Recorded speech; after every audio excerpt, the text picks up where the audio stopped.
Pasión y muerte de Jesús de Nazaret. Los evangelios no son vidas ni biografías de Jesús, son catequesis de la comunidad cristiana a la luz de la resurrección.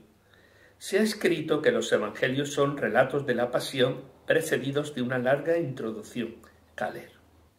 Habrá que afirmar dos planteamientos básicos. Primero, la pasión de Jesús de Nazaret es contemplada a la luz de la resurrección. Y dos, la pasión es leída e interpretada a la luz del Antiguo Testamento.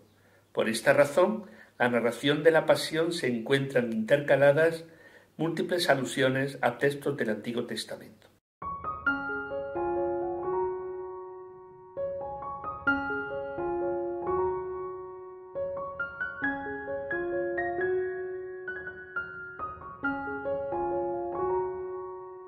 Dos de ellas de especial importancia, porque iluminan teológicamente todo el arco del acontecimiento de la pasión, el Salmo 22 e Isaías 53.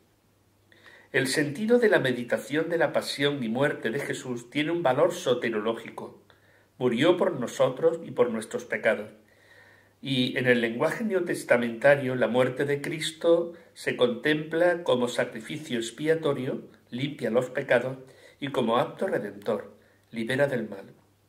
Afirmar que la pasión es interpretada y leída a la luz del Antiguo Testamento supone que hay que buscar las claves en las mismas escrituras.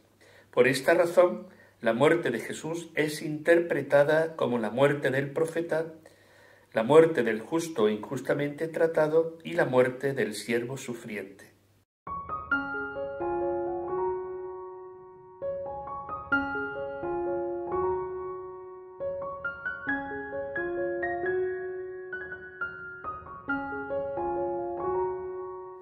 La muerte de Jesús.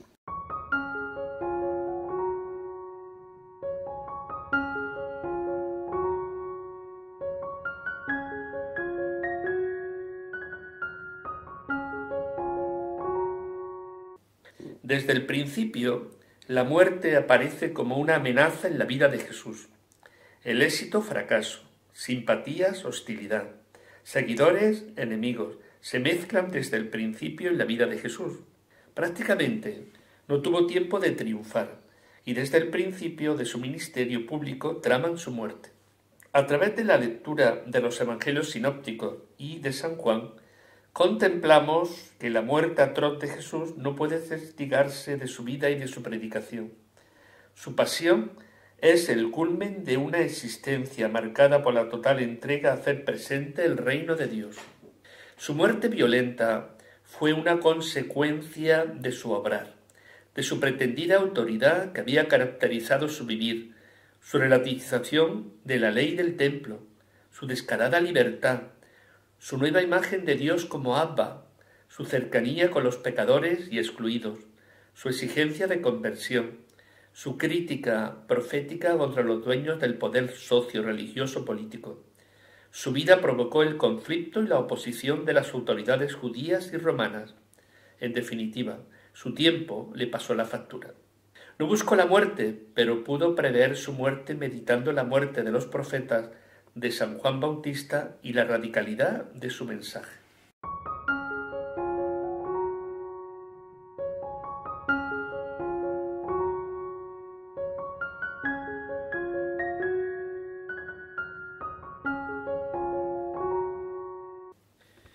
Subida a Jerusalén.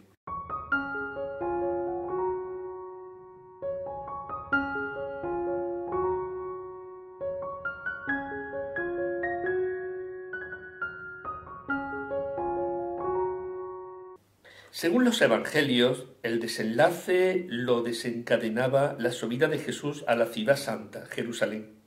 Los evangelios sinópticos nos informan de una Pascua celebrada por Jesús en Jerusalén.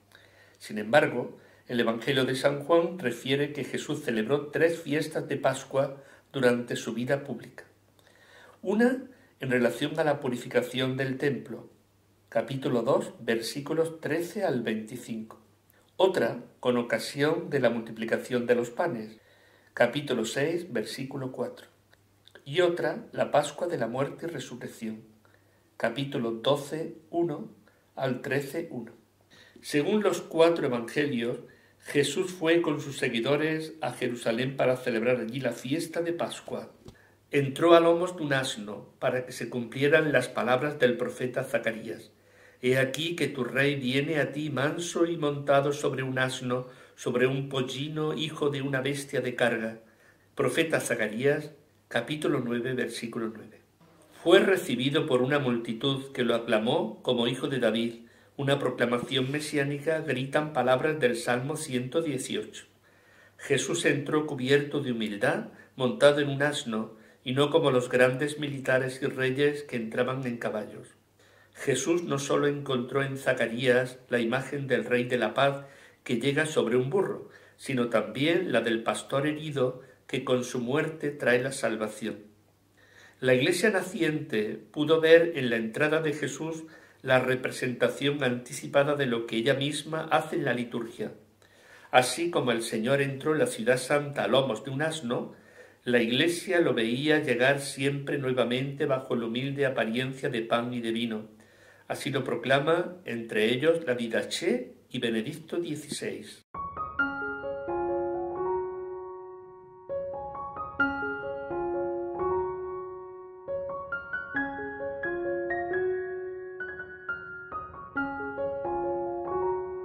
Expulsión de los mercaderes del templo.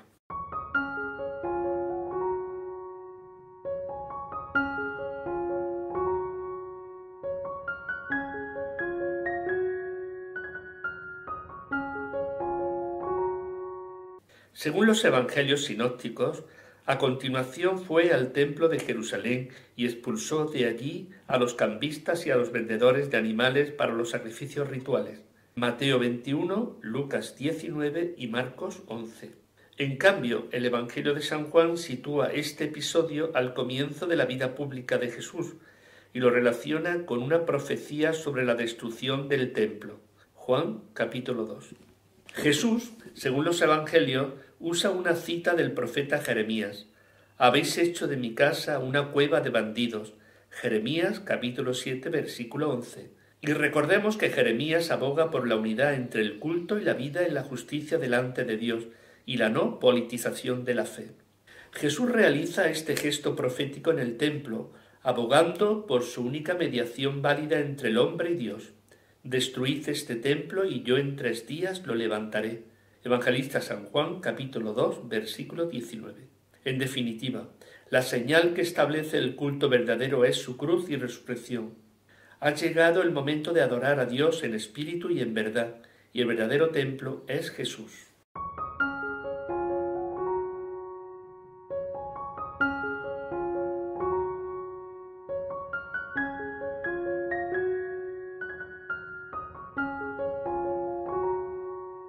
La cena pascual.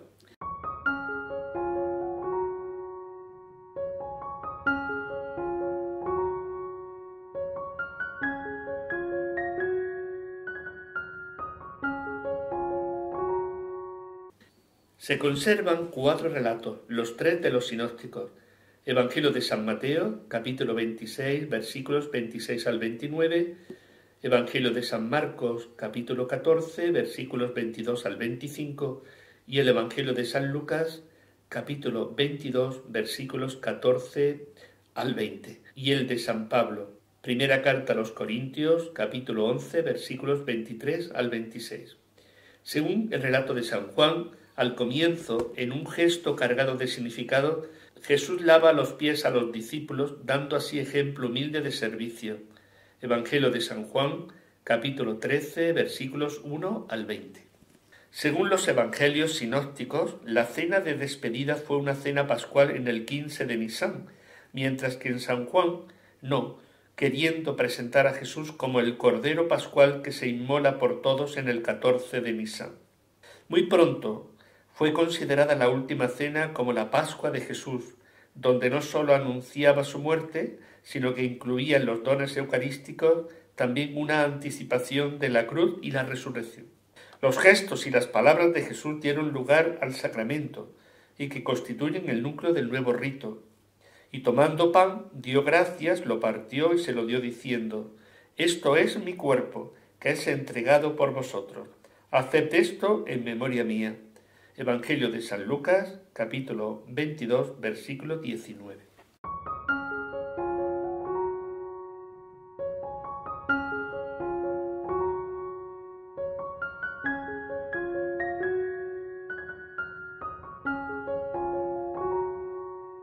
Gesemaní.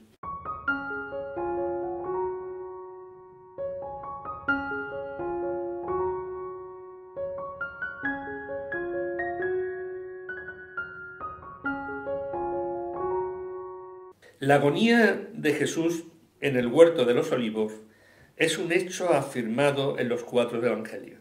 Los evangelios nos presentan a Jesús al final como un pobre hombre, abandonado, despreciado por sus enemigos y amigos. Siente la ausencia y el abandono de Dios Padre Abba. Jesús cayó en tierra, la postura de oración que expresa la extrema sumisión a la voluntad de Dios, el abandono más radical a Él.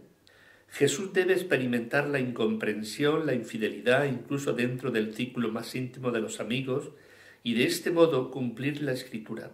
En definitiva, hay una ruptura en el seguimiento de los discípulos. Heriré al pastor y se dispersarán las ovejas. Evangelio de San Mateo, capítulo 26, versículo 31.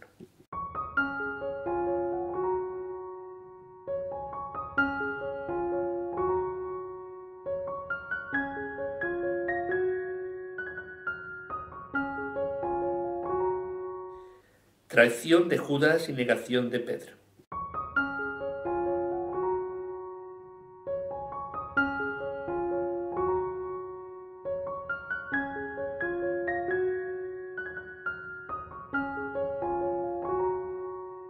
Los evangelios no tienen reparo en subrayar que los apóstoles no estuvieron a la altura de las circunstancias y hablan de abandono y dispersión. Especialmente dolorosos son la traición de Judas y la negación de Pedro, dos personas pertenecientes al grupo más íntimo de Jesús. Judas rompe la amistad con Jesús y parece que desconfía de él. Es como si el Salmo 41 se hace realidad. Incluso mi amigo, de quien yo me fiaba, el que compartía mi pan, me ha traicionado. Salmo 41, 10. La traición tiene un precio, 30 monedas de plata, y su posterior arrepentimiento se convierte en desesperación y tristeza que le llevará a la muerte. Judas ya no logra creer en el perdón. Su arrepentimiento se convierte en desesperación. La negación de Pedro ante unos criados en la casa de Caifás supone un sufrimiento añadido de Jesús. En el mismo momento en que Caifás interroga a Jesús y le hace finalmente la pregunta sobre su identidad mesiánica, Pedro en el patio del palacio reniega de Jesús. Las palabras de Jesús de que le negaría antes de que el gallo cantara reaparecen de repente ante la mirada de Jesús. La mirada de Jesús llega a los ojos y al alma del discípulo infiel, y Pedro, saliendo afuera, lloró amargamente. Evangelio de San Lucas, capítulo 22, versículo 62.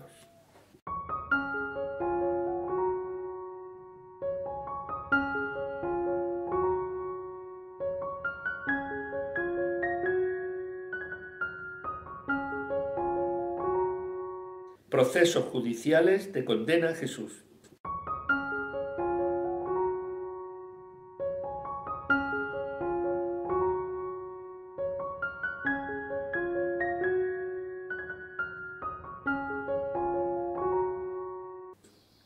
Los evangelios nos permiten distinguir 3 etapas en el camino hacia la sentencia jurídica de condena a muerte. Primera, una reunión del Consejo en la casa de Caifás. 2. El interrogatorio ante el Sanedrín. 3. Proceso ante Pilato. Hay 2 procesos de condena a Jesús. El proceso religioso, frente al Consejo de la casa de Caifás y al Sanedrín como blasfemo, embaucador, falso Mesías, falso maestro que cuestiona las raíces de la religión judía, el templo, el sábado, la costumbre, e incluso relativiza la ley de Moisés. Se le condena en nombre de Dios. Y el proceso político frente a Poncio Pilato como rebelde político enemigo de Roma, incitador a la revuelta. Jesús había sido declarado culpable de blasfemia, un crimen para el que estaba previsto la pena de muerte.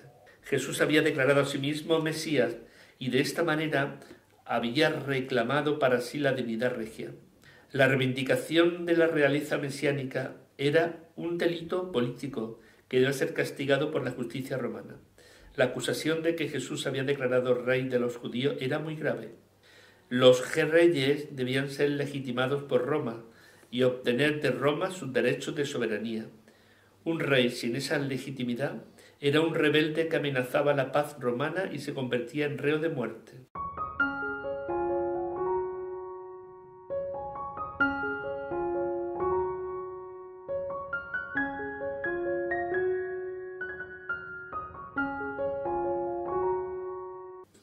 La flagelación y la coronación de espinas.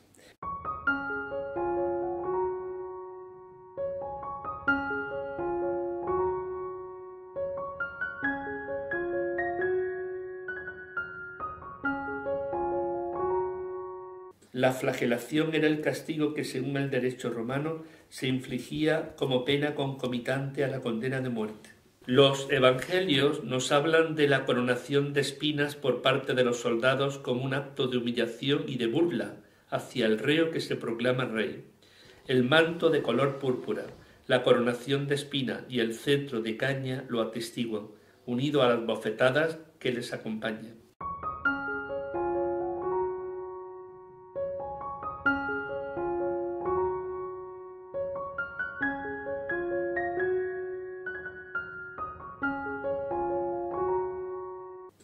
Crucifixión y muerte.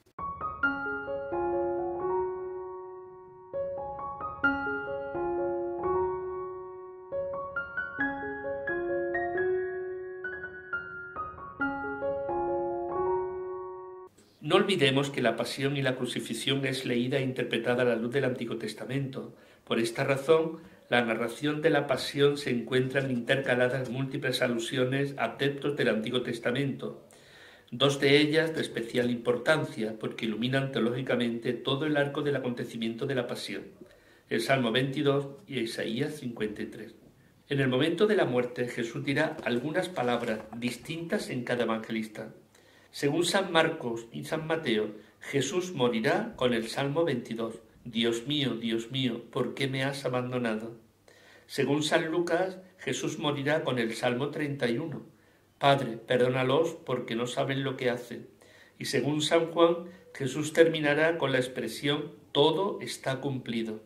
Algunos autores han querido ver la referencia a la túnica sin costuras como una referencia a la dignidad de Jesús como sumo sacerdote, expuesto en la oración sacerdotal de Jesús en la última cena. No solamente muere el verdadero rey de Israel, sino también el sumo sacerdote que cumple su ministerio sacerdotal. La referencia al velo del templo que se rasgó en dos, de arriba abajo, nos hace referencia a la única mediación de Cristo. La época del antiguo templo y sus sacrificios se han acabado. Jesús crucificado nos reconcilia a todos con el Padre y nos manifiesta cómo Dios mismo en el crucificado se ha manifestado como el que ama hasta la muerte. San Juan dirá que de su costado salió sangre y agua. Juan capítulo 19 versículo 34. Es la hora en que se sacrificaban los corderos pascuales.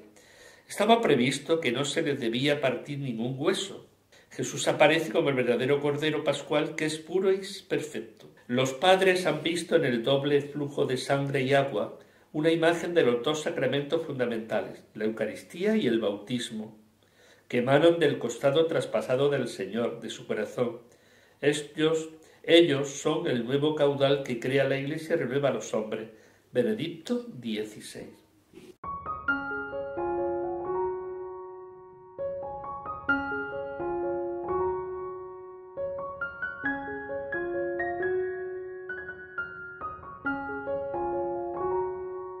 El crucificado ha resucitado.